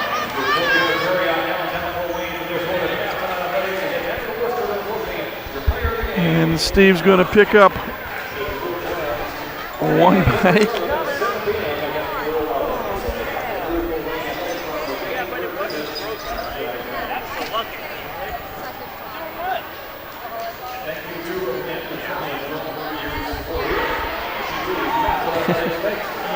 And we're going to do a little bit of work here while we get a couple of microphones set up. That was fun, right? Yeah, all right. Okay, Steve, there's one mic for you, and we flip this around, and we'll give you the second mic. And congratulations. Thank you. A whale of a win tonight. Your team was ready, and they came to play. And I'm going to use the phrase, David slew Goliath. Well, thank you. Yeah, I suppose so, right? What was the key at the start? Getting out, and because in the opening set, they were up 4-0. They won the first 4 points of the match. We weren't. We had made a couple unforced hitting errors to start the match. We were a little wild. We got it under control. I thought we played a really steady, controlled match overall. A little sloppy in that third set, and Denver picked it up. So bad combo there. But overall, I thought we were real steady. Our serve receive, for the most part, was solid. And I thought Denver was really bringing it on the serve, and we just did a nice job of allowing our setters to at least run an offense or some sort of an offense. The keys that I mentioned before the match, serving and passing, I thought your serving and pass game was really good. Actually, all night long.